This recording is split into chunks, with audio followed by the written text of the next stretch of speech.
All right, good morning, folks. I know we had this meeting supposed to be scheduled early this month, but with all that scheduling delays and everything, everything's all good now. So let's start this meeting. But first, I want to check in if anybody can hear me. Everybody can hear me good. And can everybody see my screen right now? Yeah. Awesome, awesome. Thanks, Jim. Thanks, Jim. So today's meeting, as you saw in the email, is to show the progress of our year-end goals.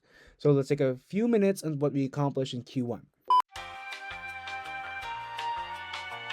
So to restate our goals for 2024, we plan to accomplish 24 things by the end of this year, and so far we have accomplished 4 of these. Wow, it's a big clap for our team, big celebration. One of the first ones we accomplished was writing a banger with a song by the Teachy Boys, garnering local success and even getting a live performance. The second accomplishment was becoming a champion with a victory in a pickleball tournament by yours truly. The third one is still kind of under review as the gym rated this climb as a V4, V5, but we'll slot that into finish for now due to the high volume projects ongoing right now.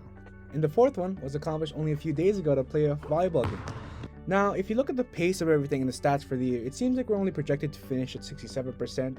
But the good news is things are already in the work for a lot of these particular goals, i.e., the marathon, the daily bread, traveling somewhere new, and making more videos. So that's it, just a short meeting. I didn't want to keep you all here for too long. I know you guys are all busy. Again, if you have any questions, do not hesitate to email me. You know my email. Thank you so much. Have a great day, y'all. Bye bye. Thanks, Jim. Thanks, Sarah. Awesome.